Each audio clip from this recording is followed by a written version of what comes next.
स्वागत है रहस्य रेवोल्यूशन में, जहां हम उन सच्चाइयों के द्वार खोलते हैं जिनके सामने इतिहास भी खामोश है और विज्ञान भी अनुत्तर।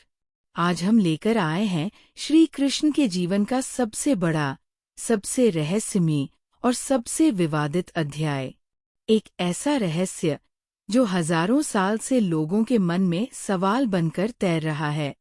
क्या सचमुच भगवान कृष्ण की 16,108 पत्नियां थीं? और अगर थीं, तो क्या वे सभी मानव थीं?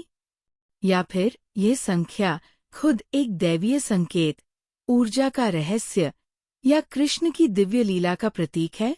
महाभारत और भागवत के पन्नों में छुपा है एक अद्भुत प्रसंग, जहां 16,000 स्त्रियों को नरकासुर के चंगुल से छुड़ाने वाले कृष्ण मात्र एक नायक नहीं, बल्कि महान योगी, ब्रह्मज्ञानी और समय के स्वामी के रूप में नजर आते हैं। लेकिन क्या उन स्त्रियों का अस्तित्व हमारे जैसा था, या वे दैवी शक्तियों का अवतार, ऊर्जा रूप, अप्सराएं या किसी और लोक की चेतनाएं थीं? कुछ विद्वान कहते हैं ये संख्या प्रतीक है ऊर्जा चक्रों की। कुछ कहते हैं ये स्त्रियां मानव शरीर में नहीं थीं, बल्कि सूक्ष्म लोक की चेतनाएं थीं। तो कुछ रहस्यवादी मानते हैं कृष्ण संख्याओं, चेतना और ब्रह्मांडीय ऊर्जा के स्वामी थे, और 16,108 दरअसल एक दैवीय गणित है, जिसका अर्थ आज भी आम इंसान समझ नहीं पाया। और यही तो है श्री कृष्ण का रहस्य। दिखाई एक बात देता है, और भीतर छुपा होता है एक और, कहीं गहरा सत्य। तो आज हम इस वीडियो में कृष्ण की 16,108 पत्नियों के पीछे छिपे उस रहस्य, उस गणित, उस दैवीय शक्ति और उस चेतना को समझने की कोशिश करेंगे, जो भगवान को सिर्फ इतिहास नहीं, बल्कि रहस्य का सबसे बड़ा अध्याय बनाती है। तैयार हो जाइए, क्योंकि ये सफर आपको भागवत से ऊर्जा विज्ञान तक, पुराणों से क्वांटम रहस्य तक और कथा से सत्य तक कल ले जाने वाला है। भगवान विष्णु के सभी अवतारों में से कृष्ण जी को सर्वश्रेष्ठ माना गया है। शास्त्रों में श्री कृष्ण की लीलाओं के बारे में बहुत सी कहानियां बताई गई है। ये भी कहा गया है कि भगवान कृष्ण की 16,108 पत्नियां थीं। इसके पीछे भी बहुत अद्भुत कथा मिलती है। आइए जानते हैं भगवान कृष्ण की 1,610 पत्नियों की कथा। भगवान श्री कृष्ण भगवान विष्णु का ही अवतार है। उन्होंने प्रजा को कंस के अत्याचारों से मुक्ति दिलाने के लिए माता देवकी के गर्भ से जन्म लिया था। उनके जन्म के समय को पूरे भारतवर्ष में कृष्ण जन्माष्टमी के रूप में मनाया जाता है। भगवान श्री कृष्ण से संबंधित कई कथाएं मिलती है। सबसे ज्यादा सवाल इस बात को लेकर उठते हैं कि क्या सच में भगवान श्री कृष्ण की 16,108 पत्नियां थीं? तो चलिए जानते हैं इसका उत्तर। ये है 8 पटरानियां। सनातन धार्मिक शास्त्रों के अनुसार भगवान श्री कृष्ण की 8 पत्नियां थीं। इनके नाम क्रमश रुक्मणी, जाम्बवंती, सत्यभामा, कालिंदी, मित्रबिंदा, सत्या, भद्रा और लक्ष्मणा था। महाभारत के अनुसार रुक्मणी भगवान कृष्ण से प्रेम करती थी और उनसे विवाह करना चाहती थी। श्री कृष्ण ने रुक्मिणी का हरण कर उनके साथ विवाह रचाया था। सूर्यपुत्री कालिंदी श्री कृष्ण को पति रूप में पाने की कामना से तप किया। तब कालिंदी की मनोकामना पूर्ण करने के लिए श्री कृष्ण ने उसके साथ विवाह किया। फिर वे एक दिन उज्जैनी की राजकुमारी मित्रबिंदा को स्वयंवर से हर लाए। उसके बाद कौशल के राजा नग्नजित के 7 बैलों को एक साथ नाथ कर उनकी कन्या सत्या से विवाह किया। तत्पश्चात उनका कैकेयी की राजकुमारी भद्रा से विवाह हुआ। भद्रदेश की राजकुमारी लक्ष्मणा भी कृष्ण को चाहती थी, लेकिन परिवार कृष्ण से विवाह के लिए राजी नहीं था। तब लक्ष्मणा को श्री कृष्ण के लिए ही हर कर ले आए। क्या है भगवान श्री कृष्ण के 16,108 पत्नियों का रहस्य? क्या वाकई में उनके 1 लाख से अधिक पुत्र थे? भगवान श्री कृष्ण की 16,000 से भी अधिक पत्नियां हैं, जिनमें से उनकी 8 मुख्य पत्नियां हैं। लेकिन भगवान श्री कृष्ण ने आखिर इतने सारे विवाह क्यों किए, जबकि उन्होंने कुछ से प्रेम विवाह किए थे? या फिर उनकी इतनी पत्नियां होने का रहस्य कुछ और है? पुराणों में उनकी इन्हीं 8 पत्नियों का जिक्र भी है, लेकिन उसके बाद श्री कृष्ण ने और भी विवाह किए। उन्होंने उसका वध किया और सभी कैद कन्याओं को मुक्त कराया। श्री कृष्ण ने 16,100 प्रतिरूप धरे और उन्होंने एक साथ सबके साथ 16,100 रूपों में प्रकट होकर विवाह किया। श्री कृष्ण अपने प्रतिरूप बनाकर अपनी सभी पत्नियों के साथ रहते थे। कैसे हुआ 16,100 कन्याओं से विवाह? पौराणिक कथाओं के अनुसार एक बार नरकासुर ने बलि देने के उद्देश्य से 16,000 कन्याओं को बंदी बनाकर एक कारागार में डाल रखा था। तब भगवान श्री कृष्ण ने नरकासुर का वध किया और उन सभी कन्याओं को कैद से मुक्त कराया। जब वह सभी अपने घर पहुंची तो उनके परिवार वालों ने उन्हें अपनाने से मना कर दिया। तब श्री कृष्ण ने 16,000 रूपों में प्रकट होकर एक साथ उनसे विवाह रचाया था। कई मान्यताओं के अनुसार यह भी कहा जाता है कि जब इन कन्याओं के परिवारजनों ने इन्हें लोकलाज के डर से अपनाने से मना कर दिया, तो इन सभी ने मन ही मन भगवान श्री कृष्ण को अपना पति मान लिया और उनकी भक्ति करने लगी। श्री कृष्ण के पुत्र। श्री कृष्ण के 16,108 पत्नियों से 1.5 लाख से भी ज्यादा पुत्र हुए। उनके सबसे बड़े पुत्र का नाम प्रद्युम्न था, जो रुक्मिणी के पुत्र थे। श्री कृष्ण अपने प्रतिरूप बनाकर अपनी सभी पत्नियों के साथ रहते थे। पौराणिक कथाओं के अनुसार नरकासुर नामक एक दैत्य ने अपनी माया शक्ति से इंद्र, वरुण, अग्नि, वायु आदि सभी देवताओं को परेशान कर रखा था। उसने कई राज्यों की राजकुमारियों और संतों की स्त्रियों को अपने पास बंदी बना लिया था और सबकी बलि देना चाहता था। जब नरकासुर का अत्याचार बहुत अधिक बढ़ गया तो देवता व ऋषिमुनि भगवान श्री कृष्ण के पास मदद मांगने गए। भगवान श्री कृष्ण ने उन्हें नरकासुर से मुक्ति दिलाने का आश्वासन दिया, लेकिन एक श्राप के अनुसार नरकासुर की मृत्यु केवल एक स्त्री के हाथों ही संभव थी। इसीलिए श्री कृष्ण उसका संहार करने के लिए अपनी पत्नी सत्यभामा को सारथी बनाकर ले गए। उन्होंने उसका वध किया और सभी कैद कन्याओं को मुक्त कराया। दैत्य के कारावास से मुक्त होने के बाद जब ये कन्याएं अपने घर पहुंची तो समाज और परिवार ने उन्हें चरित्रहीन कहकर अपनाने से मना कर दिया। तब उन्होंने भगवान कृष्ण से मदद मांगी और श्री कृष्ण ने 16,100 प्रतिरूप धरे और उन्होंने एक साथ सबके साथ 16,100 रूपों में प्रकट होकर विवाह किया। शास्त्रों में भगवान कृष्ण की इन पत्नियों को पटरानियां कहा गया है।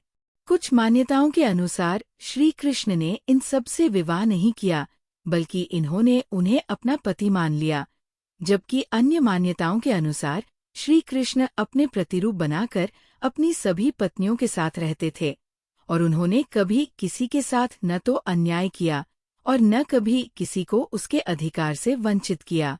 उन्होंने सबको पति का प्रेम दिया।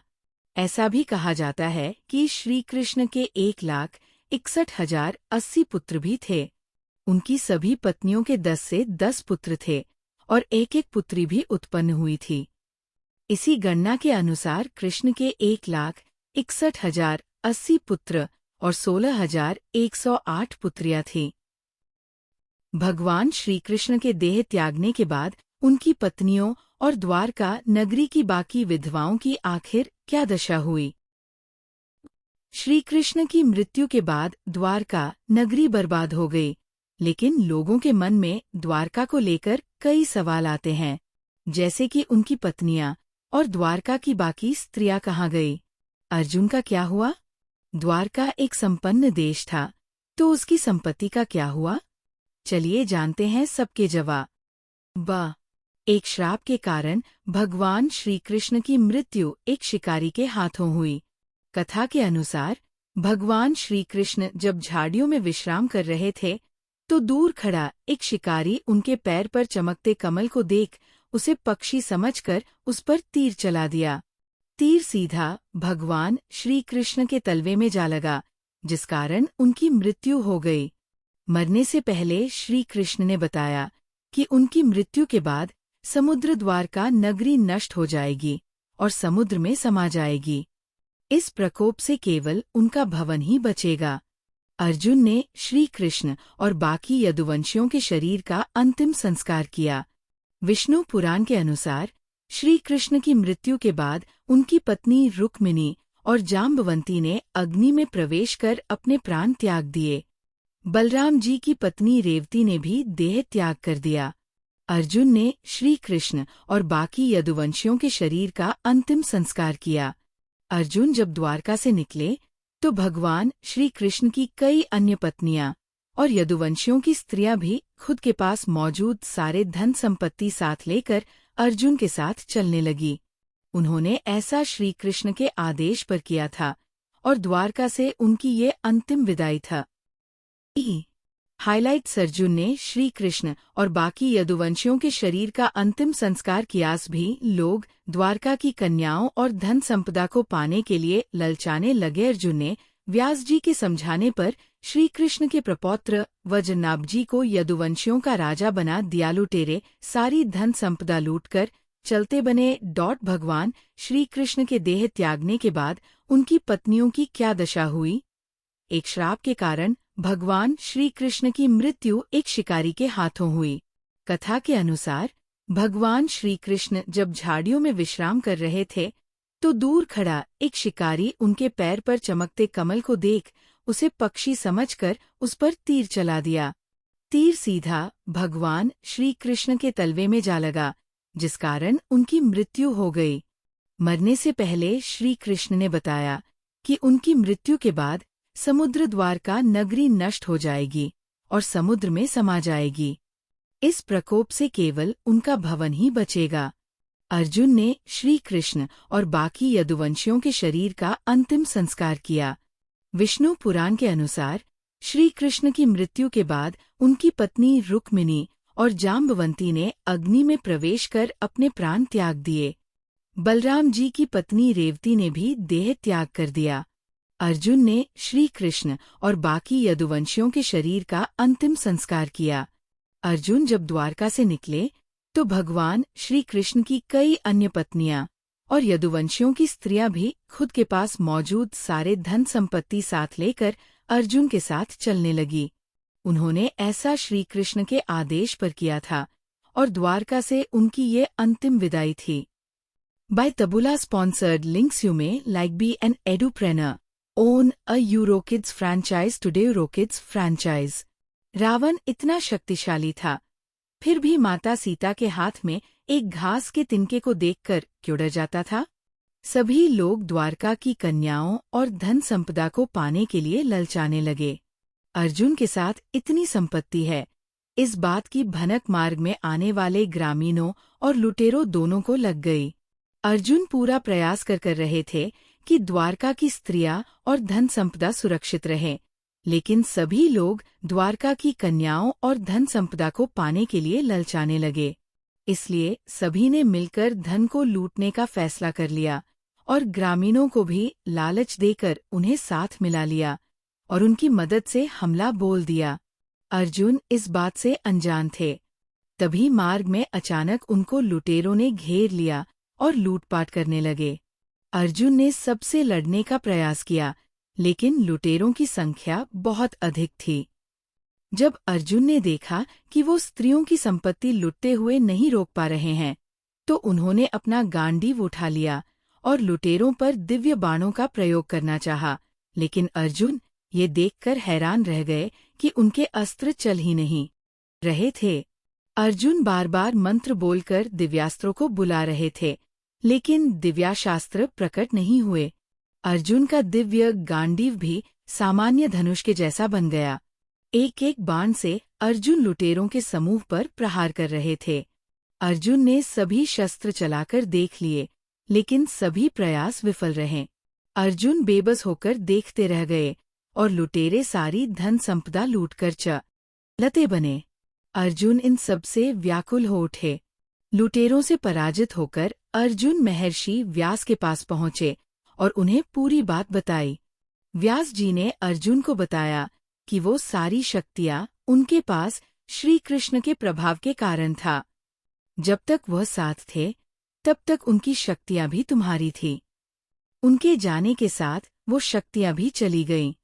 अर्जुन ने व्यास जी के समझाने पर श्री कृष्ण के प्रपौत्र वज्रनाभ जी को यदुवंशियों का राजा बना दिया।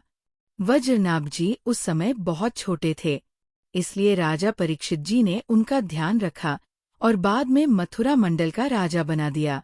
वज्रनाभ जी के नाम पर भी मथुरा और आसपास का क्षेत्र व्रजमंडल कहलाता है। ध्यान दीजिए, 16,108 केवल एक संख्या नहीं, ये है एक ऊर्जात्मक कोड, एक यौगिक रहस्य। हिंदू शास्त्रों में 16,000 शक्तियों की संख्या, 108 ब्रह्मांडीय जपमाला की गिनती और 16,108 दिव्य ऊर्जा का संपूर्ण चक्र। कई विद्वानों की मान्यता है कि ये पत्नियां वास्तव में ऊर्जा रूप देवियां, शक्तियां और तत्व शक्तियां थीं, जिनके माध्यम से कृष्ण ने धर्म, शक्ति और संतुलन को नियंत्रित किया। कुछ परंपराएं कहती है, हर पत्नी एक दिव्य शक्ति का प्रतिनिधित्व थी। कृष्ण, पूर्ण पुरुषोत्तम, उन शक्तियों के आधार थे। दूसरी मान्यता कहती है, ये कन्याएं पृथ्वी लोक की नहीं, असुर लोक की कैदी थी। उनका अस्तित्व मानव जैसा दिखता था, पर उनकी उत्पत्ति अलौकिक थी। कुछ शोधकर्ताओं का यह भी दावा है कि ये 16,108 आत्माएं थीं, जो पूर्व जन्मों में कृष्ण से योग बंधन रखती थी और कृष्ण ने उनके बंधन को मोक्ष प्रदान किया। तो सवाल उठता है, क्या कृष्ण ने विवाह मनुष्य शरीर से किया या दिव्य ऊर्जा से? योग के अनुसार मानव शरीर में 16,000 नाड़ियां और 108 प्रमुख ऊर्जा बिंदु होते हैं। कुछ व्याख्याकार कहते हैं, कृष्ण ने हर ऊर्जा को संतुलित किया और इसी के प्रतीक रूप में 16,108 पत्नियां मानी गईं। इस दृष्टि से देखें तो ये संख्या मानव बीवियों की नहीं, बल्कि ऊर्जात्मक शक्ति पत्नी की है।